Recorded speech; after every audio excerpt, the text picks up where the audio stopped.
राधे राधे साथियों, मैं मनोज सिंह राउत स्वागत करता हूं अपना एक न्यू लेक्चर में, यानी एजुकेशनल लेक्चर में, जो कि गाइस ये है मेरा आज फिजिक्स से बीएससी थर्ड सेमेस्टर।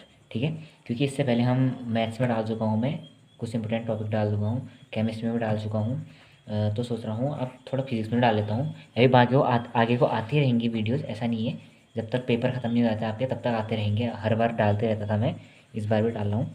तो ठीक है, तो आज हम एक बहुत ही इंपॉर्टेंट टॉपिक के बारे में बात करेंगे गाइस, जो कि है थर्मोडायनेमिक प्रोसेस। और जहाँ तक कि मुझे ख्याल है इससे आप लोग सभी तो अपरिचित नहीं होंगे, मे भी मुझे लगता है, क्योंकि परिचित ही होंगे, क्योंकि आपने बीएससी थर्ड सेम में, सॉरी बीएससी सेकेंड सेम में आपने केमिस्ट्री में तो पढ़ ही दिया हुआ टॉपिक, थर्मोडायनेमिक्स के अंदर पढ़ ही दिया था वहाँ। ठीक है, तो मुझे लगता है आपने यहाँ भी इसको अच्छे से पढ़ेंगे, वही सेम है, ज़्यादा कुछ डिफरेंस है नहीं। ठीक है, तो यहाँ मैंने प्रॉपर नोट्स बना रखे हैं, जैसे आपको एग्ज़ाम में अगर एग्ज़ाम में आएगा है तो आएगा, इस बार इसके चांसेस हैं, तो आपको ऐसे ही करना है। एग्ज़ाम में नहीं भी आएगा तो इंटरनल में या क्या बोलते हैं, कभी इंटरव्यू में पूछ सकते हैं प्रैक्टिकल के टाइम पे ना। ठीक है, तो बाकी आपको ध्यान से देखना है। टॉपिक है थर्मोडायनेमिक्स प्रोसेस। ठीक है, तो जो थर्मोडायनेमिक प्रोसेस होते हैं वो चार प्रकार के होते हैं, 4 टाइप्स के होते हैं। ठीक है, तो मैंने पहले खाली यहाँ पे टाइप लिख ली, फिर देन उसको एक्सप्लेन करके मैंने। ठीक है, तो जो थर्मोडायनेमिक प्रोसेस है 4 टाइप की हैं। कौन कौन से हैं? फर्स्ट है isothermal process, then adiabatic process, isobaric process, isochoric process. ये एडियाबैटिक को लास्ट में लिख सकते हैं, ऐसा कुछ नहीं है। Isothermal, isobaric, isochoric. मुझे लगता है आइसोथर्मल, आइसोबारिक, आइसोकोरिक है तो आप कब से सुनते आ रहे होंगे, इलेवंथ से। बट ये एडियाबैटिक प्रोसेस जो है आपने बीएससी में ही आगे सुना होगा, मे बी। ठीक है, देन आप यहाँ में थर्मोडायनेमिक्स प्रोसेस किसे कहते हैं, क्या है, व्हाट इज़ थर्मोडायनेमिक्स प्रोसेस, तो इसको भी समझ लेते हैं। A thermodynamic process is said to occur when the system changes from one state initial state to another final state.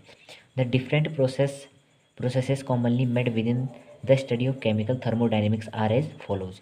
ठीक है, तो ये थर्मोडायनेमिक्स की डेफिनेशन होगी, यानी थर्मोडायनेमिक प्रोसेस होता क्या है। ये कह रहा है कि अगर व्हेन द सिस्टम चेंजेस, जो हमारा सिस्टम रहेगा, अब इससे पहले आपको वो भी समझना पड़ेगा कि सिस्टम और सराउंडिंग क्या होता है।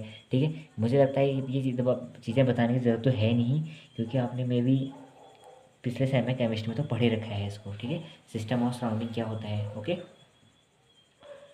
तो ठीक है, बाकी अगर आपको समझ में नहीं आ रहा है सिस्टम, तो मैं एक थोड़ी देर के लिए सिस्टम और सराउंडिंग में आपको एक्सप्लेन कर लेता हूँ कि सिस्टम और सराउंडिंग क्या है। ठीक है, तो यहाँ देखिए, यह है थर्मोडायनेमिक सिस्टम। सिस्टम 3 टाइप के होते हैं, ओपन सिस्टम, क्लोज सिस्टम और आइसोलेटेड सिस्टम। ओपन सिस्टम किसे कहते हैं, जिसमें हमारा मास और एनर्जी का क्या हो जाता है, जिसमें मास और एनर्जी क्या हो जाए, मतलब क्रॉस हो जाए बाउंड्स, मतलब एक दूसरे में आदान प्रदान हो जाती है, जैसे सिस्टम में, यानी a thermodynamic system in which mass and energy of the system are allowed to cross the boundary of the system is known as open system. जैसे gas turbine, steam turbine, boiler, steam engine, AC engine, air compressor. ठीक है, ये सारी चीज़ें किसके हैं, open system की example है। ओके, देन उसके बाद ये देखिए एग्जाम्पल, हम ड्रॉ की समस्या और अच्छे से समझेंगे इसको फिगर के माध्यम से। जैसे देखो ये सिस्टम है हमारा कोई, अब इसमें से मास और एनर्जी इन हो रही है तो वो आउट भी होगी। अगर वो मान लो कोई दीवार है, ठीक है, मतलब ये वॉल ही है, ये वॉल क्या बोलते हैं, पिस्टन का या कुछ भी है, मतलब पिस्टन मान लो इसको, कुछ भी मान लो। ठीक है, बर्तन मान लो कोई भी। ठीक है, तो ये मास अगर यहाँ से इसका इतना द्रव्यमान इतना है और इसमें ऊर्जा इतनी है, तो स्वाभाविक सी बात, जितनी हम इसमें एनर्जी दे रहे हैं या जितना हम इसमें मास डाल रहे हैं, कोई भी चीज़ रख रहे हैं, उतनी चीज़ हमको बाहर भी मिलेगी, वापस भी मिलेगी। तो वो क्या है, ओपन सिस्टम के अंदर आती है, जिसमें दोनों चीज़ों का एक दूसरे में आदान प्रदान हो जा रहा है। ठीक है, देन उसके बाद क्लोज्ड सिस्टम। क्लोज्ड सिस्टम होता क्या है, a thermodynamic system in which only energy can transfer from the system boundary. जिसमें क्या होता है, ऊर्जा का ही केवल क्या होता है, रूपांतरण होता है। क्या होता है, ऊर्जा का ही रूपांतरण होता है, किसका नहीं होता, द्रव्यमान का नहीं होता। जैसे प्रेशर कुकर में रेडिएटर, पिस्टन, सिलेंडर अरेंजमेंट। ठीक है, ये चीज़ें हैं। जैसे यहाँ सिस्टम देखो, ये सिस्टम है, एनर्जी इन हो रही है और एनर्जी आउट हो रही है, मास का कोई वो नहीं है। Then isolated system, a thermodynamic system in which the mass and energy both of the system are not allowed. जहाँ पे मास और एनर्जी कुछ भी नहीं, जैसे थर्मस सबसे बढ़िया, जो आजकल थर्मस फ्लास्क नहीं आते, वो ठंडू की चीज़ में आप ज़्यादा यूज़ करते होंगे। जैसे आप गर्म पानी कर लेते हैं, गर्म पानी को उस थर्मस में डाल देते हैं, या कोई चाय चाय क्या ले लो, या गर्म पानी डाल देते हैं, तो ठीक है, तो 24 घंटे कोई होते हैं ना, अलग अलग क्वांटिटी के होते हैं, 24 आवर्स, 48 आवर्स, 1 2 दिन तक, मतलब पानी हमने जितना डाल रखा है, जितना गर्म पानी हमने डाल रखा है, हमको उतना ही, मतलब उतना गर्म नहीं है, हल्का बहुत तो हो ही जाता है, तो उससे हल्का उससे थोड़ा सा मतलब उसका टेम्परेचर थोड़ा डाउन हो जाता है, लेकिन फिर भी गर्म तो हमको मिलता ही है ना। तो वही है जिसमें हीट मास और एनर्जी का कोई वो नहीं होता, मतलब आदान प्रदान नहीं होता बाहर सिस्टम सराउंडिंग से, ठीक है। सराउंडिंग से कुछ नहीं होगा सिस्टम का, वो क्या होता है आइसोलेटेड होता है। तो इतना ये चीज़ें समझनी थी, ठीक है। तो हमारा सिस्टम ओके। तो अब देन मुझे यहाँ से लगता है कि आपको अब यहाँ से समझा सकता हूँ मैं। तो थर्मोडायनेमिक्स प्रोसेस की डेफिनेशन हो गई थी। नेक्स्ट है आइसोथर्मल प्रोसेस। आइसोथर्मल प्रोसेस को आपको सिर्फ पहले बताता हूँ। आइसोथर्मल, थर्मल मतलब टेम्परेचर, ठीक है। टेम्परेचर की बात है जहाँ पे मतलब हमारा टेम्परेचर क्या रहता है, कांस्टेंट रहता है, इतने से मतलब है। आइसोकोरिक मतलब आइसोकोर। अब आइसोकोरिक देखिए जहाँ पे आइसोकोर आ रहा है ना, कोर कोर मतलब वॉल्यूम, ठीक है। कोरिक बोला है वॉल्यूम उसका, ठीक है। तो यहाँ पे डी वी जोड़ जीरो हो जाएगा। और आइसो बारीक बार, आपको पता है प्रेशर को हम बार में वो करते हैं करके ना, बार ये आप तो सुना ही होगा।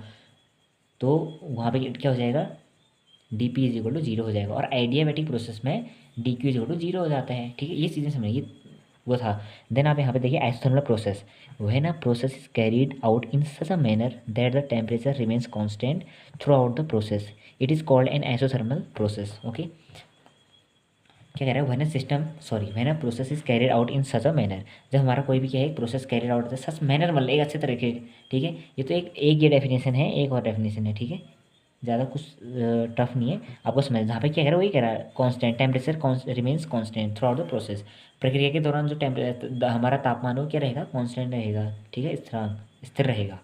वही क्या है हमारा आइसोथर्मल प्रोसेस है। यानी when such a process occurs, ठीक है, जब एक एक प्रक्रिया चल रही है, heat can flow from the system, तब हीट क्या होगी, जो ऊष्मा है वो क्या हो रही है, बह रही है, फ्लो फ्रॉम द सिस्टम से बह रही है टू द सराउंडिंग, सिस्टम से सराउंडिंग की ओर बह रही है।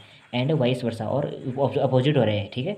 In order to kept the temperature of the system constant. बस अगर ऐसे समझ में आ रहा तो एक डेफिनेशन ये भी है, an isothermal process is a thermodynamics process in which the temperature of a system remains constant। सीधी सी बात है, जो मैंने पहले बताया था, D T equal to zero, बस इतना ही तो है। सेकंड पे आते हैं एडियाबेटिक प्रोसेस पे। एडियाबेटिक प्रोसेस क्या है, when a process is carried out in such a manner that no heat can flow from the system to the surroundings और वाइस वर्सा। जहाँ पे मतलब जो हीट है हमारा वो क्या नहीं हो रहा, सिस्टम से सराउंडिंग की ओर नहीं आ रहा, सिस्टम से सराउंडिंग की ओर नहीं आ रहा, ठीक है। अभी मैंने समझाया सिस्टम क्या होता है, सराउंडिंग पूरा इनवर्स, सराउंडिंग को ले लो आप पूरा मतलब मान लो सराउंडिंग, मान लो जैसे यूनिवर्स है हमारा पूरा, ठीक है। और सिस्टम का मतलब ले लो ये हमारा प्लेनेट जो भी है हमारा अर्थ ले लो। अर्थ हमारा क्या है, सिस्टम हो गया, अर्थ हमारा सिस्टम हो गया। और ये पूरा यूनिवर्स क्या है हमारा, यार अर्थ से एक ही तो है जो भी है, मतलब आप समझ रहे हो ना वैसे, यूनिवर्स ब्रह्मांड, ठीक है। हाँ सॉरी अलग हुआ, यूनिवर्स के अंदर ही क्या आता है हमारा अर्थ भी एग्जिस्ट करता है। तो अर्थ को मान लो आप क्या बोलते हैं, सिस्टम। और यूनिवर्स को मान लो, जो मैं बोल रहा हूँ क्या बोलते हैं, यूनिवर्स, सॉरी यूनिवर्स जो बोल रहा हूँ यार, यूनिवर्स को क्या मानना है, यूनिवर्स को माने सराउंडिंग, ठीक है। तो मैं बोल रहा हूँ, ये डेफिनेशन कह रहा है, मैं नहीं बोल रहा हूँ, डेफिनेशन कह रहा है कि जो हीट है वो फ्लो कर रहा है सिस्टम से सराउंडिंग की ओर। No heat can flow, sorry heat जो क्या होता है वो फ्लो नहीं कर रहा है सिस्टम से सराउंडिंग की ओर, नहीं बह रहा है। जबकि आइसोथर्मल में क्या था, हीट एंड मास दोनों क्या कर रहे थे, एग्जिस्ट कर रहे थे ना दोनों, एक दूसरे से आदान प्रदान कर रहे थे ना, ठीक है।